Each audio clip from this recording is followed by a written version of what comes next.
All right, guys, so just want to reverse real quick. So just to kind of refresh us where we left off last. So remember, we're kind of talking about the early aggressions of Adolf Hitler leading Germany.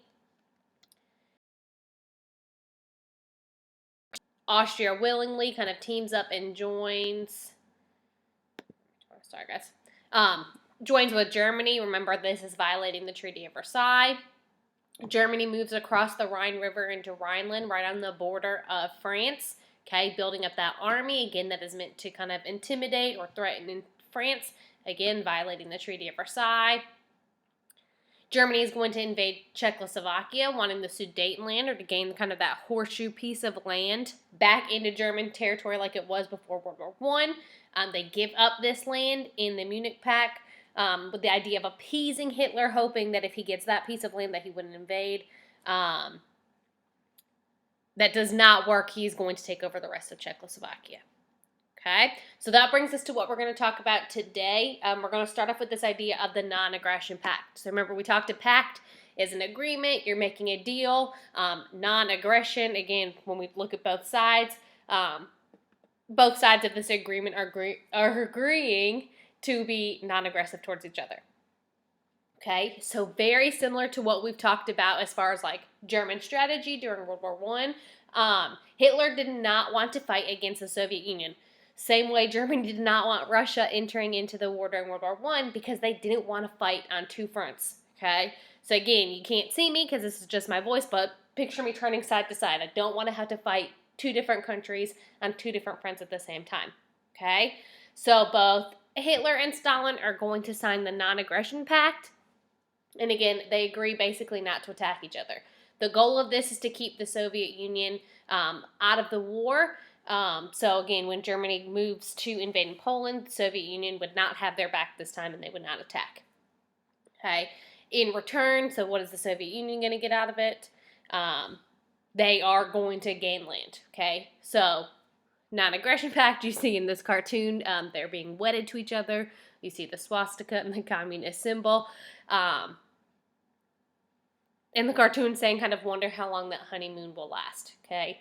Again, as being a newlywed, I don't want someone, taking a picture of my wedding and wondering, like, how long we're going to last. So again, this goes to kind of playing to the mistrust that both of these leaders had.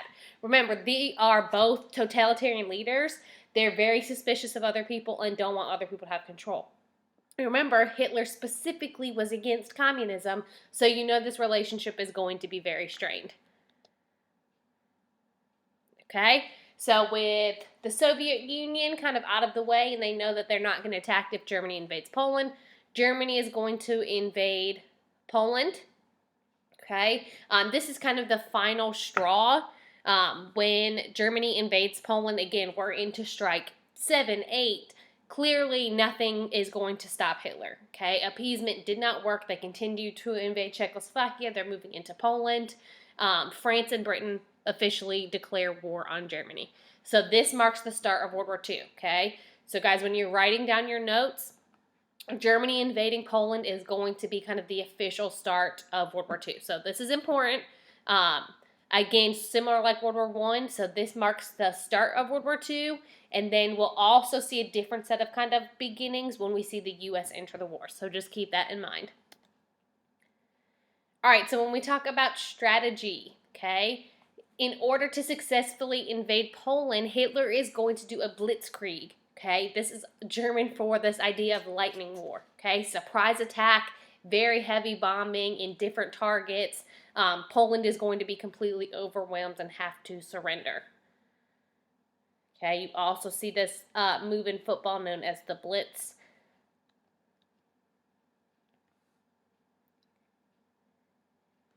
Okay, so once Poland has officially surrendered, Germany is going to invade France and the Netherlands. Okay, when we talk about France, remember they're a little bit behind with the technology. Remember during World War I, they are coming out on horseback with swords, and Germany has tanks.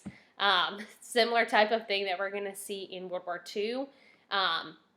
Germany is going to use that same blitzkrieg to kind of attack France. France is very unique because half of France is going to fall to Germany. Okay, this is known as Vichy France. they don't really want to put up a fight or resist Hitler because they know the devastating effects of that. So they basically fall to Hitler and surrender. Okay, we're going to see Charles de Gaulle step up. So the half of France that is free, he's going to lead. They're going to kind of still fight, but I imagine half of your country already surrendered. It's going to be very difficult. Okay, so again, later in the year, France is going to surrender. Again, half the country had already kind of willingly given up and given control to Hitler.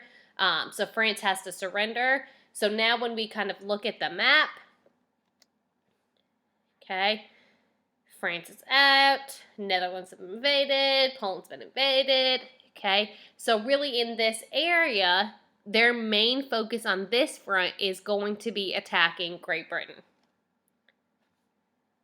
Okay, so Western Germany, their sole focus is going to be Britain. Okay, we're going to see this in just this massive attack on Britain to see if they will surrender. Okay, so once France has been invaded, this is a really cool historical picture. If you've ever seen the comparison where like modern day people are standing from there, Hitler tours Paris after his invasion, so there he is, obviously thrilled to be standing in front of the Eiffel Tower in Paris, France. All right, so Britain is kind of the sole target in Western Europe. Okay, so the Battle of Britain, obviously, if you're looking at the dates, okay, this is occurring over a lengthy span of time for about 9 months consistently, the German Air Force, which is known as the Luftwaffe, see how it's in red, that's going to be important to know, they are just going to constantly raid British towns and cities. So they're targeting kind of these main cities, main areas, especially big military cities, just a constant bombing to get Britain to surrender. Okay, so the Luftwaffe is going to be the German Air Force, and then the Royal Air Force, okay, gets this new technology known as radar. Okay, so this is the first time a new technology like this is going to be used in the war. So they're kind of able to detect when the Luftwaffe is coming. This allows Britain never to surrender, and because Britain is one of our closest allies, this is going to be one of the long-term causes of the U.S. entering the war. Okay, so again, this is something you don't necessarily have to know, but remember, Britain is kind of standing alone, and Winston Churchill is the prime minister, the leader of Great Britain. He gets known as like the bulldog or the lion of England because he refuses to back down. He's holding the line. He makes sure that Great Britain doesn't surrender.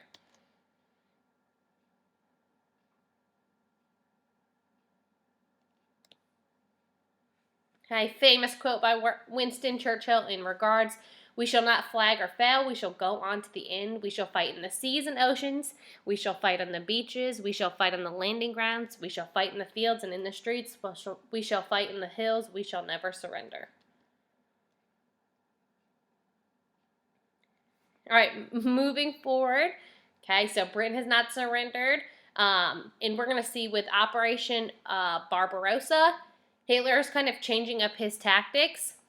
He knows Britain is not going to surrender, so they kind of halt the bombing temporarily over Britain, and they're going to launch attack in the Soviet Union. Okay, couple reasons why this is important. Okay, one, this opens up Germany to a two-front war. Okay, so what he kind of wanted to avoid, he knows he's not getting anywhere with Britain. In order to advance successfully, they need to move on, so they're going to violate the non-aggression pact. Okay, so significance of Operation Barbarossa, they violate the non-aggression pact because they're going to attack the Soviet Union, and because they attack the Soviet Union, they're still fighting against Britain in the Western Front and the Soviet Union on the Eastern Front. Okay, so again, look at these in red, major significant changes with the war under Operation Barbarossa. Okay, so kind of at the peak of the war, when we look at the Axis powers, this is going to be their peak control. So everything in red has kind of fallen to the countries in the Axis powers.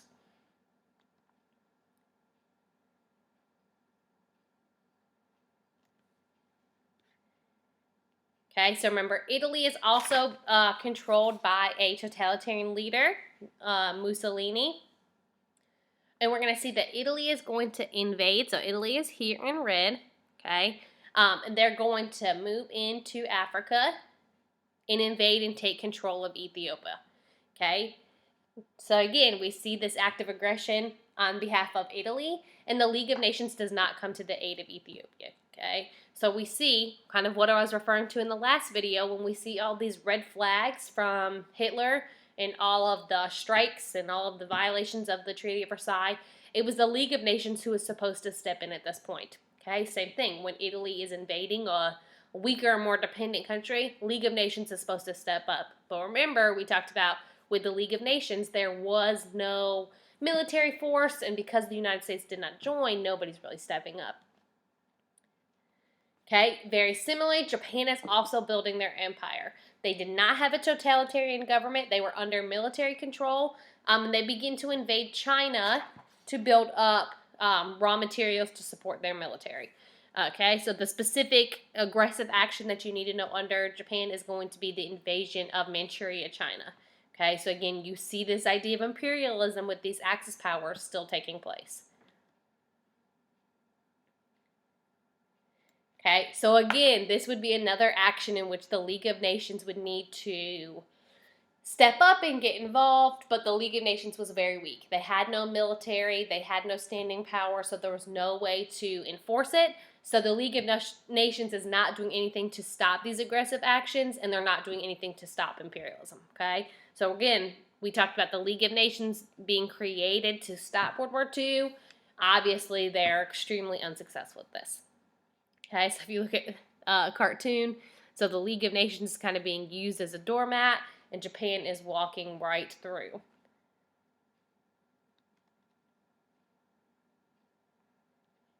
Okay, so all these actions kind of leading up to World War II, Hitler taking these aggressive actions, and then you see the spineless leaders of democracy, okay?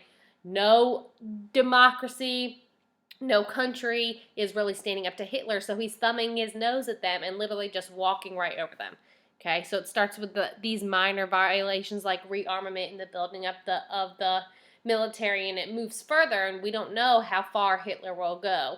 But obviously he is not scared or not taking the League of Nations or these leaders of democracy very seriously.